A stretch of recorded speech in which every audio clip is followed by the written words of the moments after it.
Parfait. Ben, bonjour à tous et à toutes et bienvenue à l'atelier Soutenir les jeunes en contexte de pandémie. Hi everyone, we are very glad to welcome you to this workshop, Quick Actions to Respond to COVID. Some technical consideration, this session will be delivered in French with simultaneous interpretation to English. To connect to audio, you will need to select English or French in your Zoom panel at the bottom of your screen. Pour nos participants francophones, veuillez sélectionner le français au bas de votre écran pendant cette présentation. Ça me fait plaisir d'être avec vous aujourd'hui. Mon nom est Myriam Bérubé. Je suis directrice consultante à l'Institut Tamarack pour le Québec.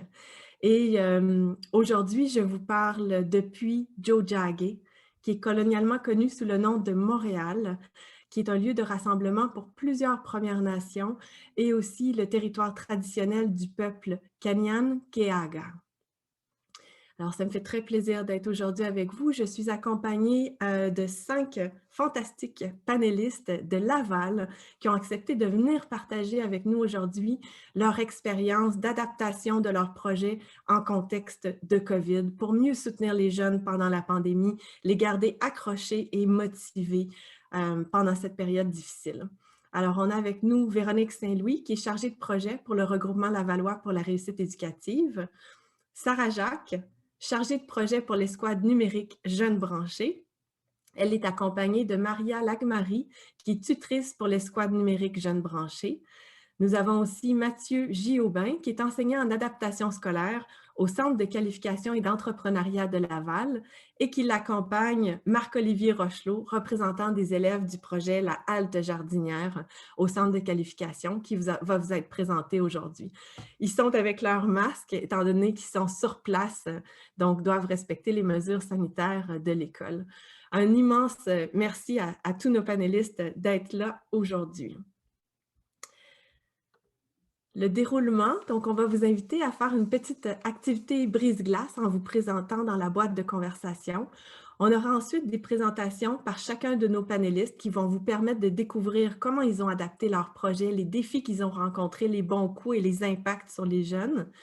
Puis, nous allons avoir une courte session en sous-groupe pour que vous-même puissiez partager comment vous vous êtes adapté à la COVID, quelles solutions vous avez mis en place et quels sont les apprentissages que vous en tirez pour la suite des choses.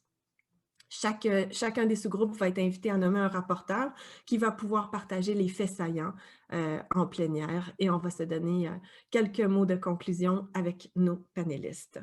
Évidemment, j'ai oublié de mentionner, mais suite aux présentations des projets, vous pourrez poser vos questions à nos panélistes en français ou en anglais dans la boîte de conversation. Et en tout temps, si vous avez des problèmes techniques, n'hésitez pas à vous adresser là, à nos techniciens Delbert et Geneviève qui sont avec nous en français ou en anglais. Alors voilà, je vais arrêter mon partage d'écran et on va pouvoir revenir en grand groupe.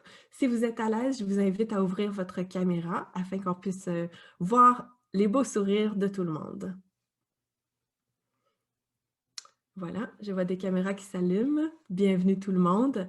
Alors, je vous inviterai dans la boîte de conversation à partager avec les participants d'où vous venez et à écrire un mot, un seul, qui décrit pour vous cette période COVID qu'on est en train de vivre. Alors, je vais vous laisser quelques minutes pour écrire dans la boîte de conversation.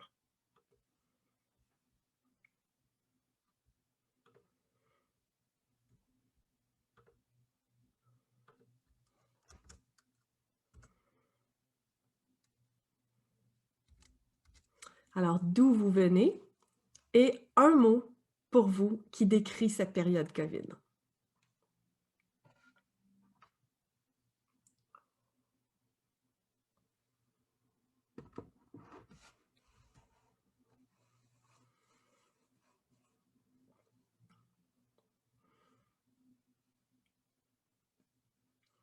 Sentez-vous à l'aise d'écrire dans la langue de votre choix.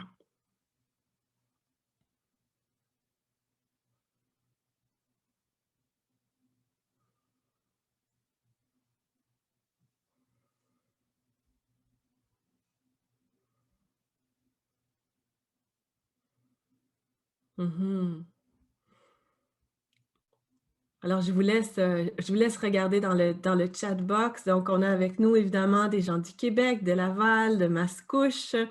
Ça fait plaisir. Des gens d'Ottawa qui se joignent à nous, de Strathcona County en Alberta, des gens de l'Ontario, alors de Moncton, Nouveau-Brunswick. Alors, on a vraiment des gens de partout à travers le pays qui sont là avec nous pour l'atelier. Et je vois dans les mots que vous avez écrits, donc une période difficile, de l'adaptation, du défi, en même temps de la collaboration, de l'évolution. On retourne à l'essentiel. Le mot collectif ressort, le mot défi encore une fois, une période répétitive, une période virtuelle, une période où on se réinvente et encore une fois, le challenging. Donc, à la fois dans le sens de vos réponses, je sens toutes les difficultés qui ont été vécues dans cette période COVID, mais aussi la créativité et l'adaptation auxquelles cette période nous force, en fait, pour trouver des solutions pour notre avenir. Donc, merci. Merci à tous d'avoir partagé ça avec nous. Je céderai maintenant la parole à Véronique, qui est chargée de projet, comme je vous ai présenté, pour l'initiative Communauté bâtissant l'avenir des jeunes à Laval, avec le regroupement lavallois pour la réussite éducative. Alors, Véronique va nous mettre en contexte de comment l'initiative s'est adaptée durant la période de la COVID et nous parler un peu des projets Coup de pouce et Jeunes branchés et des premiers effets qui sont observés là, de ces projets-là sur les jeunes. Alors, la parole est à toi, Véronique. Merci beaucoup, Myriam. Donc, bonjour tout le monde. Très heureuse d'être ici aujourd'hui pour vous partager certaines expériences qu'on a vécues avec la démarche CEBAGE à Laval. Donc, je vous rappelle d'abord l'objectif un peu de cette démarche-là, c'est vraiment de faciliter le parcours des 14-30 ans, des parcours un peu plus difficiles, toujours vers la diplomation ou l'intégration en emploi. La démarche d'impact collectif à Laval, comme à bien d'autres endroits d'ailleurs au Canada, a débuté en pleine pandémie.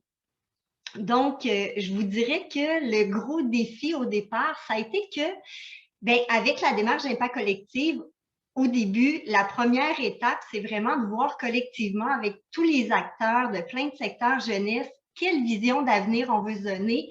Donc, de bâtir un peu un portrait, d'aller chercher des données, de se donner ce temps-là pour réfléchir ensemble collectivement, puis définir nos priorités d'action. Ça prend quand même du temps à faire. Et le défi, en fait, c'est que pendant cette période-là, bien, on a été confrontés très rapidement à plein de besoins que les jeunes vivaient. Donc, la pandémie a amené plein de défis, a accentué des besoins chez les jeunes et il y avait une espèce d'urgence d'agir. Donc, on s'est retrouvés dans cette espèce de débat, de conflit entre prendre le temps de bien réfléchir, de bien poser les choses, mais être concrètement, rapidement en action pour supporter dès maintenant les jeunes. À Laval, les membres du comité de coordination ont fait le pari qu'on pouvait faire les deux à la fois. Donc, on s'est mis rapidement en action et aujourd'hui, je vais vous présenter deux initiatives principales qui ont été mises de l'avant avec l'aide de la collaboration de mes partenaires puis des jeunes impliqués dans ces initiatives-là. Premièrement, ben, c'est sûr qu'avec le confinement au Québec, les jeunes, il y a plusieurs jeunes qui sont basculés en enseignement virtuel. Donc, du jour au lendemain, nos jeunes sont passés des classes à leur écran, à la maison pour la poursuite de leurs études en ligne. Et ça a été quand même une situation qui a pu être un défi et un stress pour plusieurs jeunes. Donc, grâce au fonds d'innovation de l'Institut Tamarack, on a mis en place un projet qui s'appelle Jeunes branchés. Et essentiellement, là, c'est un projet qui, grâce à un espace numérique, vient supporter les élèves qui faisaient face à différentes difficultés technologiques pour les supporter dans la poursuite de leurs études en ligne. Je vais vraiment laisser Sarah et Maria vous en parler davantage. Alors, moi, je vais me concentrer sur la deuxième initiative qu'on a mise de l'avant, qui sont les projets coup de pouce. Les projets coup de pouce, en fait, c'est deux appels à propositions qu'on a lancés auprès des organisations lavalloises pour pouvoir mettre de l'avant, grâce à un petit coup de pouce financier, des projets qui soutenaient la motivation scolaire des 14-24 ans. Donc, on a invité les collaborateurs, les organisations à nous soumettre des idées de projets pour bénéficier d'un petit montant, un petit coup de pouce financier variant de 1 000 à 5 000 $ pour aller de l'avant avec leurs initiatives. On a reçu environ 50 propositions. Et de ce nombre, on a pu en appuyer 20 pour un total d'investissement d'environ 50 000 $. Et ça fait que très rapidement, là, en l'espace de quelques mois seulement, il y a plein d'initiatives qui ont vu le jour et il y a 1600 jeunes sur le territoire de Laval qui ont pu participer directement à l'une de ces initiatives-là. Il y a toutes sortes de projets, là, on pourra vous faire parvenir une liste par la suite, mais des projets qui soutenaient la motivation des jeunes directement avec, par exemple, des groupes d'études, des activités qui venaient les aider dans leurs saines habitudes de vie, des activités qui sollicitaient leur créativité, donc toutes sortes de choses qui ont été mises en place pour les stimuler.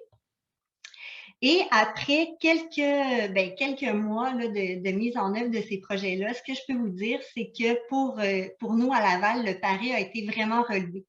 Parce que même si on a mis beaucoup d'énergie sur la mise en œuvre de ces projets-là, on a continué à faire avancer notre démarche d'impact collectif de la façon qu'elle devait l'être, avec toute la réflexion et le temps d'échange nécessaire.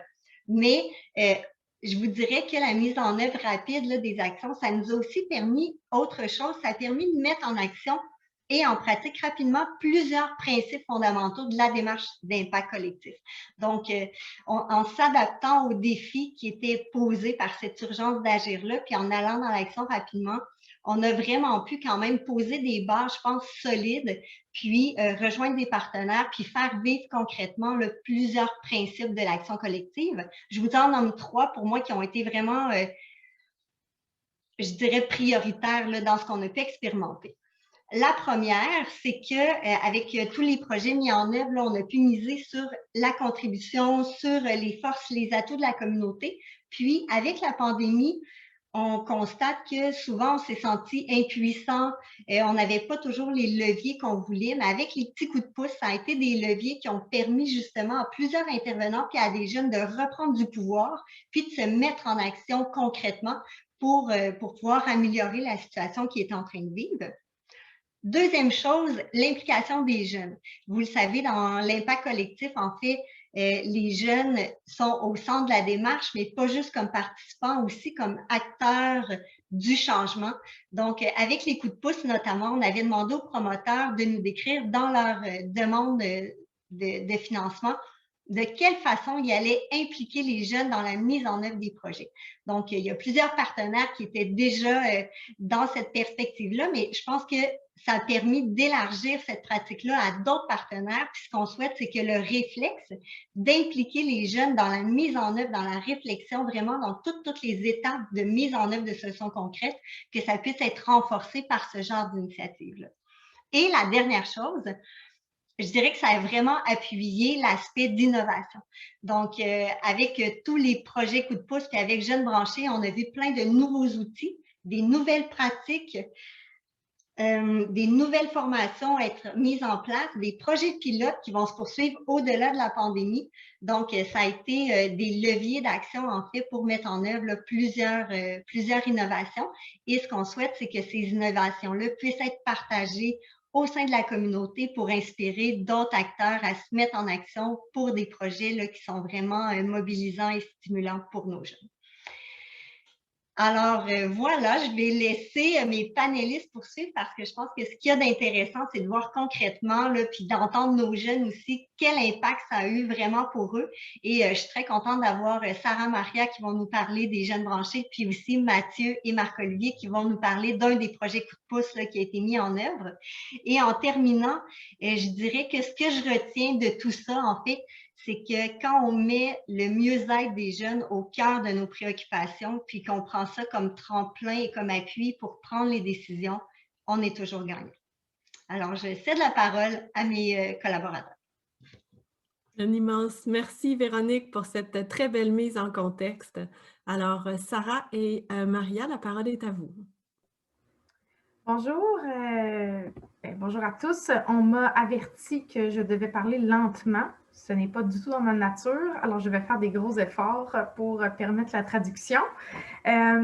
Donc voilà, mon nom c'est Sarah, je suis chargée de projet pour le projet de Jeunes branchés.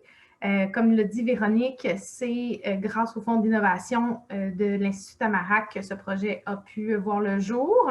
Il est porté par le ARL-PRÉ, qui est le regroupement Lavallois pour la réussite éducative, et tout ça là, sous le parapluie du CEBAGE. Donc, en fait, qu'est-ce que c'est Jeunes branchés? C'est une escouade numérique de jeunes pour les jeunes.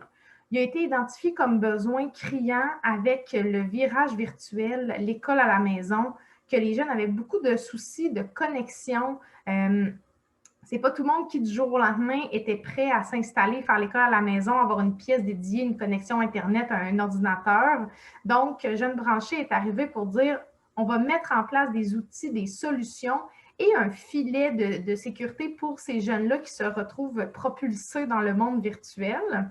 Donc, Jeunes branchés, c'est une escouade de jeunes tuteurs. L'idée, comme disait Véronique, c'est vraiment de faire un projet qui est par les jeunes, pour les jeunes. Donc, on va viser 5 grands aspects, soit la motivation, l'organisation, la gestion des plateformes, que ce soit Meet, Classroom, Zoom, etc. Aussi, tout ce qui est connexion, connexion Internet, connexion aux différents cours et l'équipement, bien entendu. Donc, sur le site, Jeunes branchés, c'est d'avoir un site web où se retrouve une panoplie de ressources pour les jeunes. Ils ont accès à des liens, à des vidéos, à de la documentation, mais encore plus important, ils ont accès à de l'aide en direct. Donc, ils peuvent se connecter de différentes façons, que ce soit par le chat, par une visioconférence, par tes textos, par Discord. Ils peuvent se connecter et parler en vrai à des jeunes de l'escouade qui sont des tuteurs, qui sont présents pour les aider avec leurs questions et leur permettre de réussir en fait leur école en mode virtuel. L'idée, c'est vraiment de permettre l'égalité des chances pour la réussite éducative malgré la barrière virtuelle, malgré la fracture numérique qui s'est opérée durant la pandémie. Donc, voilà, je pourrais vous en parler encore longtemps, mais j'essaie de vous faire un petit résumé. J'ai envie de laisser la parole à Maria, qui est une de nos tutrices. Attends, avant, je veux dire quelque chose. Maria est une de nos tutrices et nos tuteurs travaillent également à répondre aux demandes ponctuelles, mais en plus, ils montent des outils. Donc, ils créent des outils, ils créent des ressources, de la documentation, des vidéos. Et Maria, avec un de ses collègues, est notre responsable médias sociaux. Donc, ils ont créé des publications, ils ont réfléchi à comment on peut rejoindre les gens, qu'est-ce qui est accrocheur, qu'est-ce qui est intéressant. Donc, eux, à travers leur expérience dans l'escouade, nourrissent aussi leurs connaissances côté technologique et sont plus outillés pour faire face, en fait, là, à la réalité technologique qu'a amené la COVID. Donc, voilà, je vais répondre à vos questions après, mais je laisse la parole à Maria. Ok, donc bonjour tout le monde. Moi aussi, je suis une personne qui parle très vite. Alors pour la traduction, je vais essayer de parler plus lentement. Alors comme Sarah l'a dit, je suis une tutrice et je fais partie de l'escouade Jeunes branchés. Je vais donc vous parler de mon expérience personnelle en tant que tutrice. Premièrement, je vais parler de mon équipe en tant que telle et de mon intégration à l'équipe. Donc, mon équipe, je trouve qu'elle est vraiment extraordinaire. Elle est composée de jeunes du secondaire et du collégial, ce qui fait qu'on est tous proches d'âge et qu'on s'entend vraiment très bien. Alors, j'adore mon équipe. On est tous devenus de très bons amis. On adore travailler ensemble. Et pour ce qui est du travail en tant que tel, j'adore ça aussi puisque dans l'équipe, comme Sarah l'a dit, je suis chargée des réseaux sociaux. Donc, de la publicité et du contenu sur Internet. C'est ça. Et les réseaux sociaux ont toujours été quelque chose qui m'intéresse vraiment. Je trouve que c'est vraiment chouette que je puisse travailler sur ça maintenant avec mon équipe. Et j'adore créer des publications et des stories. Aussi, le projet de Jeunes branchés m'apporte plusieurs choses personnellement. Alors, par exemple, ça m'a aidé à développer des nouvelles compétences, des nouvelles qualités, comme la qualité de communication. Comme on sait déjà tous, avec le contexte de la pandémie actuelle, ça nous a empêché de rencontrer des nouvelles personnes, d'interagir, de socialiser. Et comme avant, c'est plus comme avant maintenant. Et mon équipe et les squads m'ont permis de sortir un peu de mon trou et de communiquer avec des gens. Ce que j'aime aussi de mon travail, c'est que mes superviseurs me font totalement confiance et j'adore communiquer avec eux. Je m'organise toute seule et je reste autonome, ce qui fait que ça m'a permis de développer mon organisation. Je travaille sans qu'ils me disent quoi faire et c'est vraiment intéressant. Aussi, quelque chose de très fréquent chez les jeunes, c'est le stress. Et grâce à la confiance de mes superviseurs et à mon sens de la responsabilité, je fais tout mon travail sans stresser. Donc, je travaille à mon propre rythme tout en étant efficace en même temps. Pour ce qui est de ce que je souhaite apporter aux jeunes, j'aimerais pouvoir les aider avec la technologie et aussi les aider à se situer parce que j'aimerais les aider à faire des formations pour répondre à leurs questions et on n'offre pas seulement des formations pour la technologie, on les aide aussi à rester organisés et à rester motivés. Et j'aimerais vraiment les aider à cause du contexte de la pandémie. Je voudrais les aider le plus possible à rester motivés en cette situation et pas abandonner parce que le virus ne va pas rester éternellement. On va revenir à la normale un jour et on espère que ça soit bientôt. Et c'est ça, mon but est de répondre aux questions, de dépanner, rediriger et accompagner les jeunes qui nous contactent pour des formations, etc. Voilà. Merci, Maria. Puis, je veux dire que moi, ma fierté dans Jeunes branchés, c'est l'escouade de jeunes tuteurs. On est 2 chargés de projet. Maria disait mes superviseurs.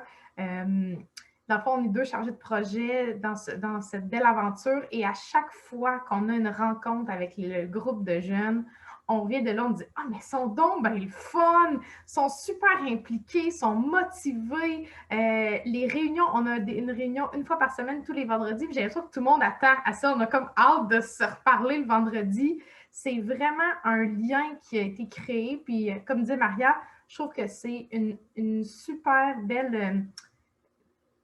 un beau plaster sur l'isolement social. Ça nous a permis de rencontrer des nouvelles personnes, puis d'échanger, puis de partager. Je trouve ça beau d'entendre les jeunes, puis Maria est un bon porte-parole, de dire « je veux aider les autres, je veux leur tendre la main, je veux être là pour les aider à être capables, à rester motivés, à s'organiser. » Donc, l'entraide des jeunes entre eux, moi, ça me rend très fière. Voilà. Un grand merci, Sarah, Maria, vous êtes vraiment inspirantes. C'est beau de voir que dans une période aussi difficile, les jeunes ont envie, comme tu t'as dit, Maria, de sortir de mon trou, d'être capable de se mettre en marche, de se mettre en action, puis de vouloir aider les jeunes. Puis Dieu sait combien votre projet est important en ce moment avec toute la technologie. Donc, merci pour ce partage. Avant d'aller aux questions, on va passer à notre 3e projet, donc à nos présentateurs Mathieu et Marc-Olivier, qui vont nous parler de la halte jardinière. Alors, la parole est à vous, messieurs.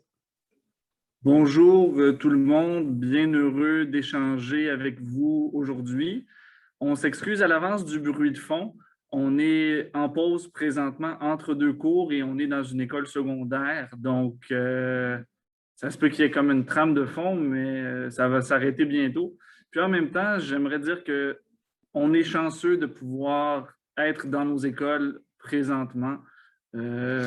Chaque jour, c'est une chance de pouvoir venir ici et d'accomplir les projets qu'on veut faire et on tient à remercier le regroupement Lavallois pour la réussite éducative du coup de pouce, en effet, pour ce projet-là. Nous, le projet de la halte jardinière, comme un peu le nom l'indique, c'est un projet pour que les élèves développent un jardin collectif. Et ce que la pandémie nous a permis de faire, c'est de premièrement revenir à l'essentiel, puis en même temps de revenir sur nous-mêmes, de développer l'aspect communautaire. On s'est rapprochés les uns des autres, même si on était à distance, parce que les échanges sont devenus différents. Donc, c'est vraiment comment je pourrais dire, on est en contexte urbain, donc les élèves ont une idée plutôt vague de ce qu'est l'agriculture, donc de développer un jardin collectif pour les élèves. Là, j'ai Marc-Olivier ici qui est à côté de moi, mais qui représente une 60aine d'élèves à qui j'enseigne, impliqués dans le projet. Et donc, c'est vrai. Excusez-moi, il y a une cloche qui va sonner. Donc, voilà. Ben, je te cède la parole. Non, ça c'est pas vrai, c'est une blague. Non, c'est vraiment c'est un beau projet. Sans le regroupement Lavallois pour la réussite éducative, on n'en serait pas là. Sans l'Institut Tamarack non plus. Et surtout, j'ose le dire, là, sans les jeunes qui sont résilients dans cette pandémie-là, les jeunes qui sont motivés, les jeunes qui n'ont pas peur de se mettre les mains dans la terre, de transporter des matériaux de construction pour vraiment bâtir un projet communautaire. J'invite mon élève, Marc-Olivier, à, dans le fond, donner son point de vue du projet et tous les liens qu'on a pu faire avec la communauté. Ouais, salut tout le monde, moi c'est Marc-Olivier. Je vais essayer de parler le plus lentement possible parce que je suis une personne aussi qui parle assez vite. En réalité, moi, à l'école, je fais partie du gouvernement étudiant. Fait on en parle à chaque début de mois, on en parle à chaque rencontre qu'on fait du projet. Comme par exemple, hier, on a reçu les matériaux pour le faire, pour commencer à construire les boîtes dans lesquelles on va le faire. Puis, ça s'est super bien passé sur la commande et tout. Puis, mon point de vue sur le projet, c'est que ça va vraiment, comme Mathieu l'a dit, on va travailler ensemble, on va vraiment se serrer les coudes à ce que ça soit parfait, qu'on soit capable de s'entraider, de faire une bonne équipe. Les 60 élèves qui participent à ce projet-là.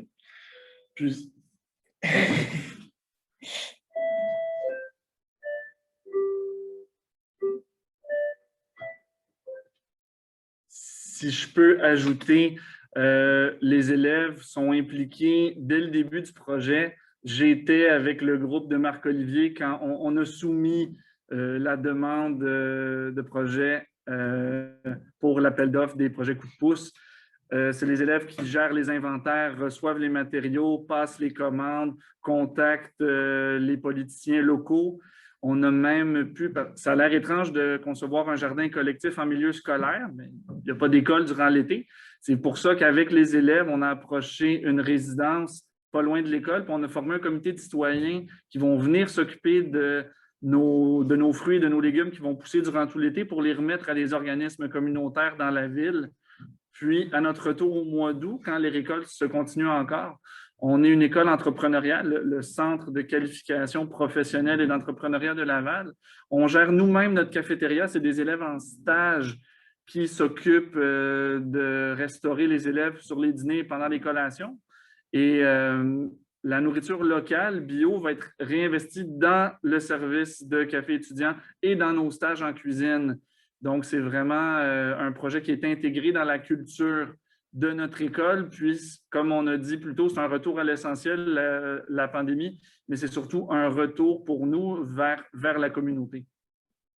Donc, ça fait le tour du projet pour l'instant. On va être heureux de partager notre expérience, puis d'échanger des pratiques, répondre à vos questions. On a bien hâte. Bien, un très grand merci, Mathieu et Marc-Olivier. C'est vraiment beau de voir dans votre projet toute la chaîne, en fait, que vous avez nommée. Donc, tu sais, comment les jeunes s'impliquent vraiment dans toutes les étapes de planification, de réalisation du projet, apprennent vraiment pratiquement comment gérer une entreprise en soi. Et par la suite, comment les produits que vous allez récolter vont être réinvestis à la fois dans la cafétéria puis par des organismes communautaires pour des personnes dans le besoin dans votre quartier. C'est vraiment extraordinaire comment vous faites la chaîne complète, en fait. En fait, on a tellement reçu qu'on a profité de ce projet-là pour redonner en même temps à la communauté un peu ce que fait Jeunes Branchés. On a une situation, OK, mais maintenant, qu'est-ce qu'on en fait? Bien, on essaye de l'améliorer. Je pense qu'à Laval, c'est ça qu'on a réussi à faire. Mm-hmm. Mais vraiment bravo pour vos projets. Donc, j'aurais envie vraiment d'ouvrir maintenant le plancher aux questions des participants. Donc, si vous avez des questions pour Véronique sur l'initiative de Laval, comment ils ont mis en place, appuyé ces projets-là, des questions pour Sarah et Maria sur les jeunes branchés ou pour Mathieu et Marc-Olivier sur la halte jardinière, je vous inviterai à écrire dans la boîte de conversation vos questions. Vous pouvez les rédiger soit en anglais, soit en français. C'est vraiment à votre choix. Peut-être je vais lancer le bal pendant que les gens réfléchissent à leurs questions et commencent à les écrire dans le chat box. Je vous la lance à tous les trois, en fait. Pour des participants qui sont avec nous d'ailleurs au pays, quels conseils est-ce que vous leur donneriez s'ils veulent comme ça démarrer un projet? Parce que vos deux projets, là, que ce soit Jeunes branchés ou la halte jardinière, sont des projets très entrepreneuriaux. Quels conseils vous donneriez à nos participants pour se lancer dans des initiatives comme les vôtres? Pendant ce temps-là, j'invite nos participants à réfléchir à leurs questions et à les ajouter dans la boîte de dialogue.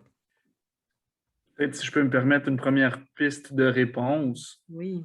Ça fait pas très longtemps que j'enseigne, ça va faire 10 ans cette année. Et c'est juste de tendre l'oreille puis d'écouter ce que les jeunes ont à dire.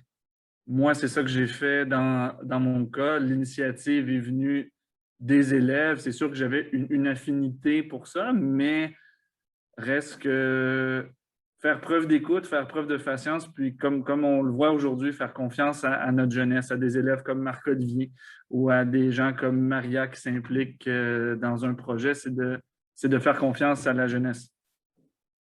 Moi, c'est le premier conseil que j'ai à donner, puis de ne pas avoir peur d'oser demander. Au pire, on se fait dire non, mais si on ne demande pas, c'est sûr que c'est non, puis on décide que c'est non nous-mêmes. Donc, si on n'avait pas complété cette demande-là un jeudi après-midi du mois de janvier, on ne serait pas en train de vous en parler aujourd'hui. Mm-hmm. Excellent conseil, merci. Est-ce que Sarah, Maria ou Véronique, vous avez envie d'ajouter à la liste de conseils? Bien, en fait, j'allais aller exactement dans la même direction que Mathieu, de dire, de cerner quels sont les besoins de quels sont les besoins que les jeunes identifient, mais aussi quelles sont les solutions qu'eux identifient. Parce que des fois, nous, avec notre œil d'adulte, on a des idées par rapport à leurs problèmes ou il y a une problématique, on pourrait faire telle solution, mais peut-être que ce n'est pas ça dont ils ont besoin. C'est quoi la façon dont eux aimeraient que le besoin soit répondu? Je pense que c'est la meilleure façon. En exemple, c'est pas pour rien qu'on a nommé une équipe de médias sociaux. Moi et ma collègue, on est calés en médias sociaux, mais là, on va aller rejoindre des jeunes. C'est qui les mieux placés pour aller rejoindre des jeunes que d'autres jeunes? Alors, c'est eux qui disent, ben ça, c'est beau, ça, c'est pas beau, ça, c'est punché, ça, c'est plate. C'est à eux aussi d'identifier c'est quoi la meilleure façon de répondre aux besoins, à mon avis. Merci, Véronique. Voulais-tu ajouter quelque chose ou on passe à une autre question? Ben, j'étais dans la même optique, là, je pense que d'écouter, puis c'est là aussi que toute la collaboration prend son sens parce que souvent, quand on est plusieurs personnes ensemble puis qu'on écoute vraiment ce que les jeunes ont à dire, c'est là qu'il y a des pistes de projets qui s'ouvrent. Tu sais, comme Jeunes branchés, c'est une idée qui a émergé grâce à l'écoute de la communauté, de plusieurs acteurs qui avaient nommé ce besoin-là.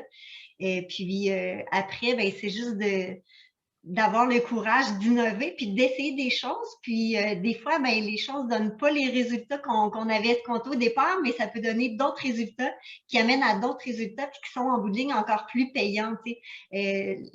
Ce qui est beau souvent, c'est pas nécessairement l'atteinte de ce que tu avais visé au départ, mais c'est tous les apprentissages dans le chemin parcouru. Puis ça, on l'a vraiment vu avec tous les projets cette année. Donc, il faut oser se lancer puis s'adapter en cours de route, je pense. C'est vraiment d'excellents conseils. Merci à vous trois. On a une question ici dans le chat. Quelqu'un qui s'intéresse aux impacts de vos projets sur la santé mentale des jeunes. Donc, est-ce que vous pourriez nous parler un petit peu des bénéfices que vous avez observés dans les différents projets sur la santé mentale des jeunes qui sont impliqués? Bien, j'ai comme le goût peut-être de redonner la parole à Maria qui nous a ouvert une petite porte tantôt là, en parlant d'isolement. Je ne sais pas si Maria, tu veux faire du pouce sur cette idée-là. Je te mets sur le spot, là, mais j'ai confiance en toi. Donc, pour la santé mentale, comme j'avais dit tantôt, la pandémie a fait que les jeunes sont sous beaucoup de pression, ils sont vraiment stressés et aussi à cause on s'est un peu déstabilisé avec les technologies et le retour en hybride à l'école. Et je trouve que ce projet-là m'a amené beaucoup de choses. Par exemple, comme j'avais dit tantôt, la communication, je pouvais me faire des nouveaux amis parce que je ne vois pas mes amis de l'école à tous les jours. Et aussi, ça m'a apporté beaucoup de choses aussi comme l'autonomie. Je suis plus autonome qu'avant, je suis plus organisée et ça m'aide beaucoup dans le contexte de la pandémie puisqu'il faut être vraiment organisé avec tous les devoirs qu'on a et tout ce qu'on nous donne à faire par Internet. Et c'est ça, ça m'a vraiment aidé à plusieurs choses mentalement pour de vrai. J'ai vraiment adoré mon expérience. Merci, Maria. Est-ce que Marc-Olivier, Mathieu, vous auriez envie de rebondir sur ça? Qu'est-ce que vous avez observé comme impact sur la santé mentale des jeunes dans vos projets? Côté santé mentale, à cause de ce projet-là, il y a quand même beaucoup plus d'élèves qui participent, que ça leur fait du bien de bouger un peu plus dans les cours qu'on a avec Mathieu. Beaucoup plus par rapport à ce projet-là, on va beaucoup plus bouger maintenant vu qu'on a reçu notre matériel. On va beaucoup plus bouger, travailler ensemble, puis ça va vraiment faire des liens mentaux. Ça va faire du bien à tout le monde de travailler ensemble et de s'entraider pour faire une belle activité. Et d'être dehors aussi, hein? Parce que j'imagine Non. que votre halte jardinière, Ouais. on va ajouter dans le chat box là, le hashtag pour des gens qui sont intéressés à voir des photos de votre projet d'halte jardinière. Mais là, vous allez travailler dehors. Donc, ça aussi, je pense qu'en termes de bienfaits pour la santé mentale, on a été tellement confinés, tellement à l'intérieur. Je le voyais dans les mots que les gens nommaient au début, là. C'est long, c'est répétitif. Donc, de faire effectivement des activités comme ça qui brisent la routine, qui permettent d'être ensemble, qui permettent d'être dehors, de créer quelque chose ensemble, d'apprendre, c'est assez fantastique. Je vois d'autres questions dans le chat box. Avec quels partenaires locaux est-ce que vous travaillez? Donc, vos projets, ils ne se font pas en vase clos. Donc, c'est qui vos principaux partenaires pour réaliser ces projets-là?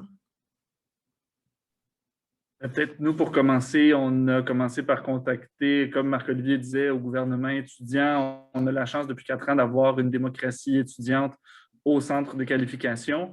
Et on avait déjà un bon lien avec le député de la circonscription, M. Saul Polo, député à l'Assemblée nationale, qui nous a mis en contact avec la conseillère municipale. C'est sûr qu'avec Véronique Saint-Louis du RLPRE, on a pu également développer une communauté. Puis avec Saul Polo encore, on a fondé notre comité de citoyens avec une résidence juste au bout de la rue en face de notre école pour vraiment joindre la communauté. Puis également, même à l'intérieur du centre de service scolaire où on est. Donc, c'est vraiment... C'est surtout aussi, je dirais, la première communauté, ça a été de rapprocher les 4 groupes. J'enseigne à 4 groupes le cours activité pratique, qui est en fait des travaux plus manuels. Mais là, on a décidé de concentrer nos efforts sur un gros projet et chaque groupe reprend le projet où il est rendu. Donc, ce n'est pas 4 projets séparés, c'est un projet collectif. Et c'est vraiment ça a été de rassembler toute la cohorte de finissants du CQPL autour de ce projet-là. Donc, c'est vraiment la première communauté visée, c'est les élèves. Puis après ça, c'est sûr qu'il y a nos partenaires externes dans la ville, mais vraiment la première communauté ciblée, c'est pour ça que j'aime ce projet, c'est que ça a rassemblé les élèves du CQPL. Merci. De votre côté, Jeanne Branché? En fait, de notre côté, bon, le CEBAGE et le RQL-PRE ont débuté ce projet-là en allant chercher là, plusieurs partenariats ou plusieurs liens qui existaient déjà dans le réseau de, il ne faut pas que je dise commission scolaire. C'est quoi l'autre mot? C'est le centre de service Centre de scolaire. service scolaire maintenant. Merci. Le centre de service scolaire, j'avais pris des notes, mais pas celle-là. Et puis, entre autres, actuellement, on développe un partenariat super intéressant avec l'école virtuelle, qui est un service qui a été développé pour répondre aux besoins des enfants qui devaient aller 100% en virtuel pour l'école, donc qui, pour des raisons médicales, entre autres, ne pouvaient pas aller faire du temps partiel à l'école. Donc, c'est une ressource qui a été aussi créée selon un besoin. Et là, on fait l'arrimage avec Jeunes Branchés de dire comment on peut vous aider, vous soutenir dans votre quotidien qui est 100% virtuel. Donc, c'est un des partenariats qu'on a investi beaucoup, mais peut-être Véronique pourrait en nommer plusieurs autres. Oui, bien, en fait, on a travaillé évidemment beaucoup en collaboration là, avec le milieu scolaire, avec le Collège Montmorency également. Puis, une autre chose qu'on a fait qui est intéressante, avec le Carrefour Jeunesse Emploi et avec une étudiante du Collège Montmorency, on a monté des capsules vidéo pour venir bonifier, enrichir le site Internet là, de Jeunes Branchés. Donc, il y a beaucoup de collaborations là, qui sont en cours aussi. On a établi des liens avec les bibliothèques, avec les maisons de jeunes, puis avec, il y a des liens aussi qu'on a fait avec des projets Coup de pouce. Donc, Coup de pouce avait mis en place notamment des séances d'études de groupe. Donc, avec Jeunes Branchés, on fait la promotion de ces espaces-là parce que c'est des espaces qui viennent soutenir la motivation là, des jeunes dans leur isolement, qui viennent les mettre en réseau, donc stimuler leur motivation scolaire là, en offrant des services. Donc, c'est beau de voir comment il y a des liens qui se font grâce à tous ces projets-là entre les différents projets. Donc, on peut vraiment voir à quel point vous avez des partenariats multiples, en fait, et que ça rayonne ce que vous faites dans la communauté. On a ici une autre question. Est-ce que vous pourriez nous parler, en fait, de comment vous avez déterminé les besoins à la base des projets que vous avez créés? Donc, comment vous avez fait pour définir les besoins qui ont mené à la création de ces projets-là? Je peux peut-être parler pour Jeunes Branchés, vu que c'était là avant l'arrivée de Sarah. Donc, j'en ai parlé brièvement tantôt, mais on a créé aussi là, avec Sébage Laval des rencontres d'intervenants terrain. Donc, une fois par mois, on se réunit pour justement créer un espace de discussion entre nous pour voir c'est quoi les défis que les jeunes rencontrent et quelles solutions on peut mettre de l'avant. Donc, c'est vraiment un lieu d'échange super riche qui nous permet là, collectivement d'être plus à l'écoute, de mieux comprendre ce qui se passe, puis de s'entraider là, entre acteurs pour apporter des fois des idées, des solutions à des problématiques que les jeunes rencontrent. Et je dirais que les difficultés technologiques ont beaucoup émergé de cet espace-là, puis c'est à partir de là qu'on a eu l'idée de créer le projet Jeunes Branchés, en étant connecté sur les acteurs terrain. Je vais laisser Mathieu pour la halte jardinière. Peut-être un petit préambule d'expliquer un peu d'où est venue la halte jardinière. Ça remonte à mai 2020, quand on était en virtuel et que c'était le temps de faire mes propres semis à la maison. Et je m'en suis servi dans l'enseignement à mes élèves à distance. Et là, j'ai des élèves qui m'ont approché, mais pourquoi on ne le ferait pas au retour à l'école? Donc, OK, on va approcher notre direction avec ça. Ça a été présenté par les élèves. Puis, le besoin était on a déjà un service de café étudiant pour les élèves et c'était de raccourcir l'approvisionnement en nourriture avec des produits bio, avec des produits locaux. Et c'est vraiment d'entrer dans une économie alimentaire circulaire, c'est-à-dire de faire pousser sur le terrain de l'école, consommer à l'école et les déchets organiques produits de la consommation à l'école qui seraient compostés sur place pour remettre le compost dans notre plate-bande comme engrais pour les semences de l'année suivante. Donc, c'était de boucler une boucle écologique puis en même temps économique.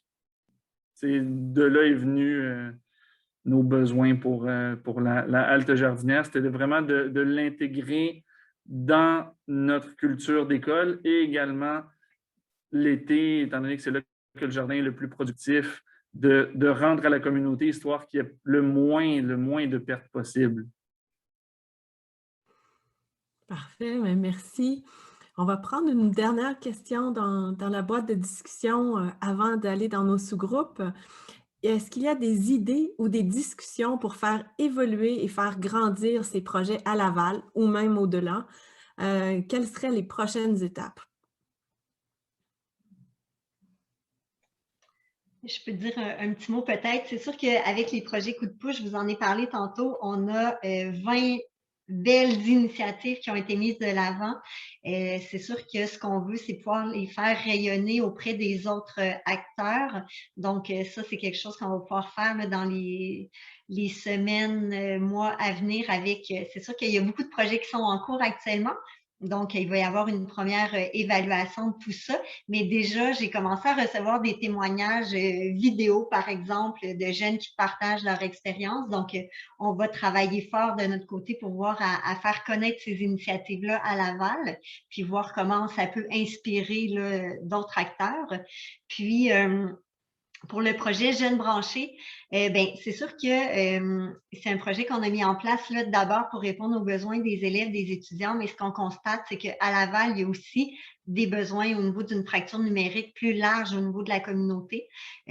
Donc, une des perspectives que les partenaires avaient, c'était d'explorer puis de voir comment est-ce qu'on pourrait élargir ce projet-là et peut-être le faire grandir là, pour desservir plus largement la communauté. Donc, continuer, oui, à soutenir les élèves, mais plus largement, voir comment on peut appuyer là, pour réduire un peu la fracture numérique là, de différentes clientèles. Puis, je pense que les jeunes, on peut déjà compter sur une super escouade numérique.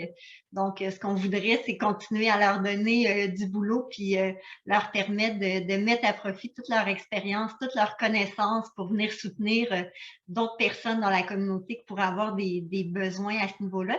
Donc, Sarah et sa collègue Tania vont travailler très fort dans les prochaines semaines pour mettre ça de l'avant, mais c'est vraiment un désir de la communauté qui a déjà été exprimé par les partenaires. Parfait, merci. Mathieu, veux-tu enchaîner? Oui, tout à fait. On croit, nous, au Centre de qualification professionnelle et d'entrepreneuriat de Laval, que l'agriculture urbaine mérite d'être connue. On croit également que l'agriculture urbaine en milieu scolaire pourrait prendre de l'expansion. Et je sais qu'il y a des discussions politiques dans notre gouvernement provincial pour qu'il y ait des exceptions pour les écoles ou permettre un zonage différent pour les projets écoles. Donc, on a des beaux terrains, on a des grands terrains et on peut faire pousser autrement et surtout que ce soit consommé localement par les élèves, pour les élèves, en même temps fait par les élèves. Nous, c'est sûr que de partager notre pratique sur une plateforme telle qu'on a aujourd'hui, c'est une giga opportunité pour le genre de projet qu'on mène. Et il y a plein de belles choses qui se passent avec notre jeunesse, puis ça peut se passer à l'école également. Donc, c'est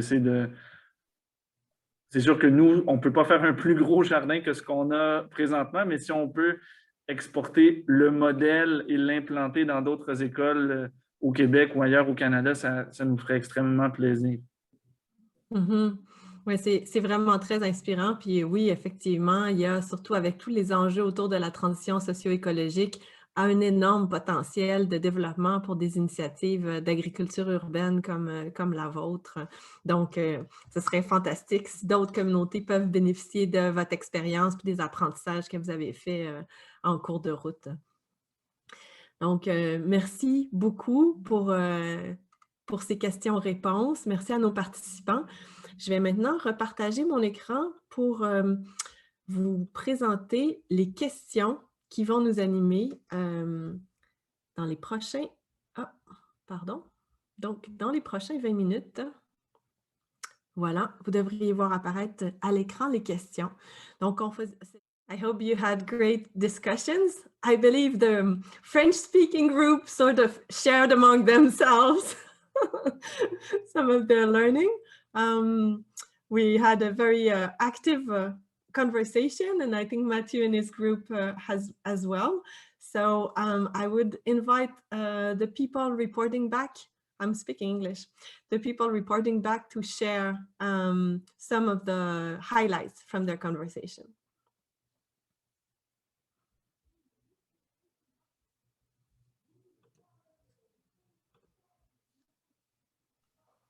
Who would like to start? Qui voudrait commencer?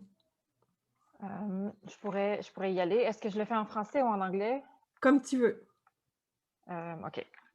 Ben, I'll try to resume what was said, and if it's incomplete, don't be shy to add on. So most of us said that the projects were initiated during lockdown, so they can't really compare the before and the after. But the things that were pretty common were the facts that it seems to be one curveball after another that demands a lot of adaptation.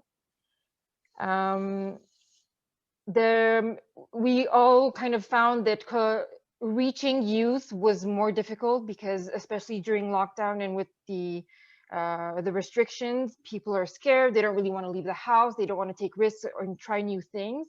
But on the other hand, the collaborating with partners seems to be more generous, easier, that more bridges are being built with businesses and partners because we're all in a new situation and we're all trying to find solutions to face the new circumstances. Everyone is, more active online. The promotion is happening online, and thinking of creating creative ways. One idea that was put forward was, having a virtual campfire and sending kits of s'mores kits, so marshmallows and chocolate and graham crackers to different, I guess, families or youth. Sorry if I don't have the complete picture, but we were saying how we were exploring different kinds of activities to keep youth engaged, not activities that were aiming, the academic achievement specifically, but their mental health and their physical health and their social well-being as well. Yeah, so trying to hold space for youth and have them connect with each other. What else?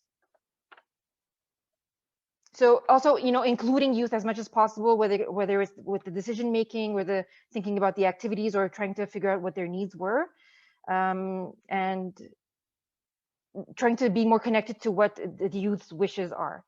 And also, another important thing, there's constant adaptation, but also trying to stick to whatever is most important, whatever is essential, because not only we don't have the energy, we don't have the time, but we don't seem to have the focus either when it comes to online activities. I think that's it for the first question. Merci, Amy. Est-ce qu'il y a quelqu'un qui était dans le groupe d'Amy qui souhaiterait ajouter quelque chose? J'étais dans ce groupe, c'était vraiment un excellent résumé, mais sentez-vous à l'aise si vous avez envie d'ajouter à la conversation. C'est bon? Alors, on pourrait passer au deuxième groupe, donc dans le groupe de Mathieu et Olivier. Qui est votre rapporteur? C'est moi le rapporteur. Je vais essayer de rapporter le plus fidèlement ce qu'on a échangé. Tout d'abord, un très bel échange avec Mathieu, Lexi et Kayla. Puis on a vraiment, je pense, fait le point sur, c'est-à-dire l'aspect positif, s'il y en a eu de cette pandémie, et les aspects plus négatifs. On a parlé également des fois, mais je pense que ce qui a retenu mon attention, c'est dernièrement, ce qu'on a dit, c'est qu'on va avoir hâte d'assister à une réunion Zoom parce que ça permet des opportunités qu'on n'avait pas avant de rencontrer des gens de partout au pays, partout dans le monde, mais que pour l'instant, c'est peut-être un peu plus aride étant donné que c'est notre quotidien, surtout pour ceux qui reçoivent de l'enseignement, mais que vraiment, le virtuel offre plein de belles opportunités. Il y a aussi que les projets, il ne faut pas oublier que même si on n'a pas une proximité physique, on a quand même une proximité et vraiment l'échange d'idées est très, très important quand on part un projet pour rassembler la communauté. Puis, on sort de nos communautés qui sont établies, c'est-à-dire notre communauté à l'école qu'on avait, notre communauté au travail. Et là, c'est notre communauté virtuelle et notre communauté, notre voisinage, carrément. Donc, c'est un peu ce qu'on a retenu de cette discussion-là. Merci, Mathieu. Est-ce que quelqu'un d'autre de ce groupe-là, Kayla, Alexis, Mathieu ou n'importe qui d'autre souhaiterait ajouter quelque chose? Ça résume bien votre conversation? Oui. Excellent. Ben merci. Merci beaucoup d'avoir partagé ces apprentissages-là.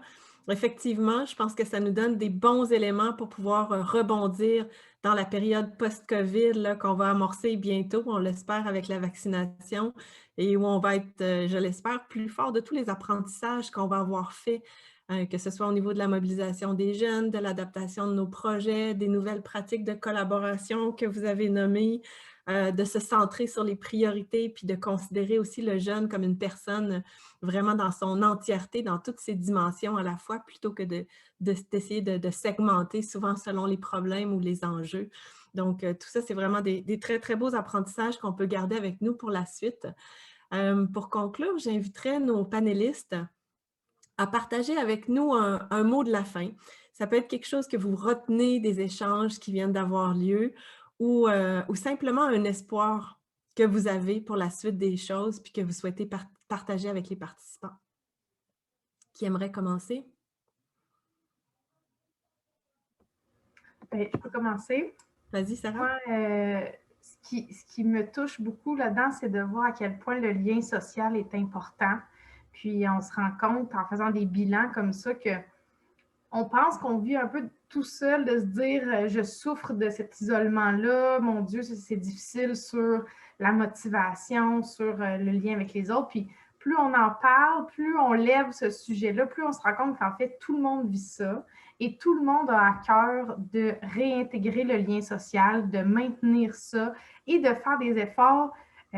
Comme dit Mathieu, là, actuellement, c'est aride. On est tanné d'être en Zoom. Pourtant, on fait l'effort. Pourquoi? Parce qu'on veut maintenir ce lien-là, puis on veut entretenir ça avec les autres. Fait que félicitations et merci de continuer de contribuer au lien, de maintenir le lien avec les autres. Je trouve que c'est une belle preuve d'engagement.